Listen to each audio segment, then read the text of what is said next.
911, what's your emergency? I hesitated on the phone, all of a sudden a little shy. I had never called 911 before, and talking to new people always makes me antsy. I wish Tom were there, but, of course, that's why I was calling. I took a deep breath, cleared my throat, and answered. Hi, my name is Terry Millerson, and I'd like to report a missing person, Tom Smith. And how long has... I'm sorry, what was that name? Tom Smith. No, I mean, what did you say your name was? I sighed impatiently. My name is Terry Millerson. Look, Tom hasn't been home for over 12 hours. That may not seem like a lot, but that's a very long time for him. He never goes away that long without telling me when he'll be back. So can you just... Miss Millerson, can you tell us your address? I paused, uncertainty creeping in. Why do you want to know my address? Miss Millerson, do you know where you are? I covered up my embarrassment with a bit of bluster. At home, obviously. And what address is that? I lost my patience. I don't know, okay? What does it matter? Look, just find Tom so I know he's going to be okay. You got that? Miss Millerson, please tell us where you are. Your parents are very worried. We are coming to find you. At that moment, Tom walked in. I breathed a sigh of relief and hung up the phone just as he spied me. His face went red, but I didn't mind. What the fuck are you doing? How did you get up here? I smiled brightly at him. Tom, there you are. I was so worried when you didn't come home. I thought something had happened to you. You left the basement door unlocked. You never leave the door unlocked. Is everything okay? Tom closed his eyes and took a deep breath. Did you tell the police where you are? No, sir. I just asked them to find you for me. Did you talk to them? He paused a moment, then opened his eyes and smiled at me. No, but I'll be sure to tell them that I'm safe and not to worry about it. I beamed at him as he took my manacled hands in his, running his thumbs across the metal. He always does that when he's being sweet. I didn't like it at first, but I love it now. I love a lot of things about Tom now. Come on, sweetie, let's get you back downstairs. Yes, sir, I said happily as he ushered me towards the basement. I've been living in this apartment for about a year now, and never had a problem. Not until a few weeks ago. This new woman moved into the apartment next to mine. Her name was Celine, and she was about my age. She seemed cool. Another young, single professional striking out on her own for the first time. I met her as she was moving in, and she came in for a cup of coffee. We exchanged numbers, and I thought maybe I'd made a new friend. I planned on waiting until she got settled in, and then asked if she wanted to go out for dinner or something. And then the noise started. It was about a week after she moved in. Hammering and drilling, going non-stop, day and night. The first day, I put up with it. I mean, we all have to put together furniture, and the walls are thin. I figured she'd be done soon, and then it would be a non-issue. Then another day passed. And another. Still, the noise continued.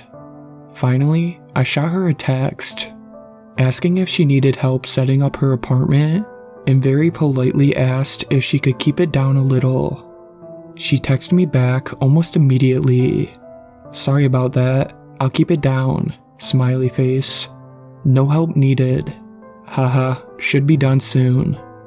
And then the noise continued. It kept going for the remainder of that week, until I actually complained to the landlord. In the entire time I've lived in this apartment, This is the only time I've written in a complaint. He assured me it'd be taken care of, but the problem continued, and then the noise stopped. One Tuesday, in the middle of the morning, everything went silent. I sat and waited for the noise to start back up, but it never did. Finally, 2 weeks of quiet passed. I didn't text Selena again.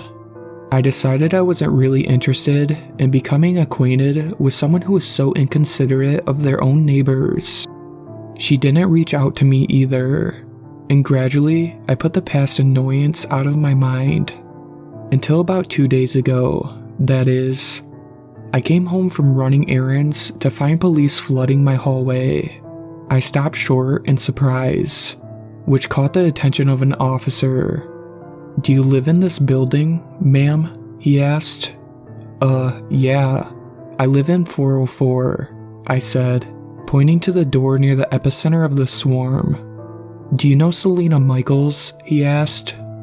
"I know she's my neighbor, but I only talked with her once when she moved in. Is everything okay?" That was a dumb question. Obviously, everything wasn't okay. But what else do you say in that situation? He ignored my question and instead asked, "Have you been hearing any strange noises recently?" A deep sense of unease was squirming in my gut. There was a lot of noise for a little over a week after she moved in. After that, it settled down though. The officer grimaced. "Ma'am, I'd like you to come down to the station with us and give a statement." "A statement on what? What's going on?" "There's been an incident," is all he would say. I didn't get any details until I was sitting in an interrogation room with 2 cops. A file sitting in front of them with a few glossy photos peeking out. That was when they told me that someone had illegally entered Selena's apartment. There was no sign of a break-in, so it must have been someone with access to the apartment. Maybe a boyfriend or someone else who could have stolen her spare key. That was also when they told me she was dead and had been for quite some time, possibly a few weeks. They estimated that the break-in had happened around 4 weeks ago, just after she moved in. "But that's not possible," I said. "I heard her working on her apartment at all hours of the day and night." The officers glanced at each other. "What you heard wasn't Selena," said one.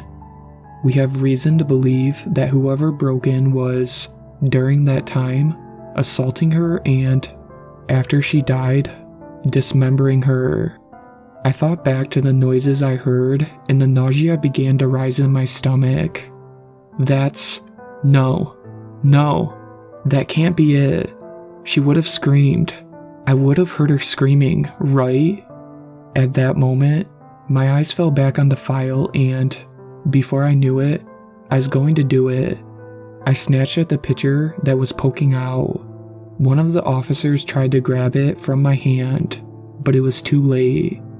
The picture was Selena's head, I presume, although it was impossible to tell it was her. Her eyelids had been cut off and there were pins, dozens of them, at least, sticking into her eyes. The skin on her cheeks had been flayed. Her head was severed from the rest of her body, and her mouth had been stitched shut. I think it's time for me to move. But first I'm going to change my phone number, because just today, I got a text from an unknown number. It read, "Sorry about the noise, winky face." That Friday morning, as the cops filed into our office to talk with my boss, I began to feel a little betrayed by my job. I'm not good with people. Well, at least not face to face. Now, I can handle them over the phone because, hey, if the interaction goes wrong, I can always hang up, right?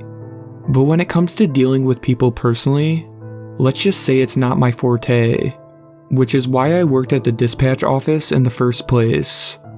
I mostly sat by myself all day and answered the phone. What could be better than that? until some prick had to go and ruin it. As my boss came out to talk to the officers, I noticed that one of the cops, a young one, with a handlebar mustache and an aura of frigid indifference, surveyed all of us helpless dispatchers, chained to our desks by the promise of a paycheck. I followed his gaze around my coworkers, feeling a little like a snoop as my eyes fell on each person in turn. Seated towards my left was Shannon. She was a few years younger than me, a pretty punk rock sort of girl with short hair and heavy eyeliner. She always answered the phones with an energetic kind of voice that bubbled up from some secret reserve inside her. I was a little jealous of her enthusiasm. I'd never had that in my life, if I'm being honest. Next to her was Samantha. Samantha was basically Shannon's opposite, with long blonde hair and bright blue eyes. She was good at her job, but she didn't handle problem customers very well. Every time someone screamed at her over the phone, she'd devolve into tears and one of us would have to comfort her. That job usually fell to me, which is hilarious in and of itself because I am terrible with empathizing with people. Then we have Eric. If I had to pick anyone that I liked in the office, it was him. He didn't interact with people. I mean, if social protocol absolutely dictated it, then he might grunt a hello to us in the morning. Otherwise, he sat at his desk, answered calls, and pretended we weren't there. That suited me just fine. If I could, I'd get rid of all social interaction that wasn't absolutely necessary. Finally, seated to my right was George. He's a big, hulking sort of guy, which would be intimidating if he wasn't such a giant teddy bear. He likes to hug me when I come into work. To be honest, I don't mind it as much as I should. If he was anyone, and I mean anyone else, well, he'd be on my death list. But something about the way he laughs and his eyes sparkle, if I liked people, then I'd like him. Officer Intimidating Mustache took in each of my coworkers in turn, pausing only for a moment on me. I guess I'm not overly noticeable. I don't mind it. He paused a little when he got to Eric. I noticed and I found myself nodding almost imperceptibly. I mean, if I had to pick a murderer, that's probably who I'd choose. Oh, right, the murders. 2 is a coincidence. 3 is a trend. 4 brings the cops. It was a strange case, and the cops looked a combination of awkward and bewildered as they stood there, questioning my stammering boss in the dim light of our office. See, when you're trying to catch a serial killer, you look for similarities, right? There's usually something that connects the victims. Maybe they're all young women. Maybe they're all blonde hair. Maybe they all work in the same neighborhood. Well, all the victims over the past few months had our office number in their recent calls list. I actually remember one of the victims, the 4th victim, the one that brought the cops to our door. He was a regular customer. I guess that's why they finally decided to check us out. His name was Andrew, and fuck, he was a little prick. He was young, entitled, your basic millennial snot-nosed douche. He and his buddies had a habit of trashing whatever cabs we sent them, and he'd been warned several times about it. It seemed like I was always the one who got his calls too. He liked to scream, that kid. He was always shouting at me. Unfortunately for him, all it really did was bore me. My boss liked to have other dispatchers pass trouble calls to me because nothing riles me up. Perks of being me, I guess. After the cops had grilled my boss, they left. The mustache man eyeing Eric with suspicion. I don't think he even noticed. He was too busy on a call, looking exasperated. It wasn't easy to tell when he was frustrated, but if you watched closely, you'd see his eyebrow twitch, and that's when you'd know. His eyebrow was twitching furiously, and I was glad I wasn't on the other end of that call. Who knows? Maybe that unlucky caller would be the next victim. Once the cops were gone, our boss gave a little announcement. "The police will probably want to question you guys within the next few days," he said, shifting awkwardly on his feet. "You'll be compensated for your time, of course." He stopped short then, as though he didn't know what to say, and turned towards his office, but not before giving me an intense look. Ooh, so he thought I was the murderer? Interesting. I bet I'd be called first. As soon as our boss was in the office and the door shut tight, Shannon and Samantha devolved into quiet gossip, ignoring their ringing phones in favor of hashing out who was the murderer in our midst. I sighed a little to myself, thinking that this was all just a little ridiculous. Of course, there was no murderer in our office. The police were grasping for straws. I mean, sure, maybe the calls to our company had something to do with it, but it seemed more likely to me that the culprit was a cabbie rather than a dispatcher. The cops would probably grill all the cabbies first. We'd have to wait our turn. As I was musing over this, George picked up his phone next to me. I only noticed because immediately I heard the screaming over the phone and he sighed, pinching the skin between his eyebrows in irritation, holding the phone away from his ear so he wouldn't go deaf. I could hear the man screeching expletives over the phone, so awful that I actually winced. I gave George a sympathetic look and he snorted a little, amused that I was offering him pity. He was about to interrupt the screamer when suddenly, the man's voice seethed over the phone and George froze.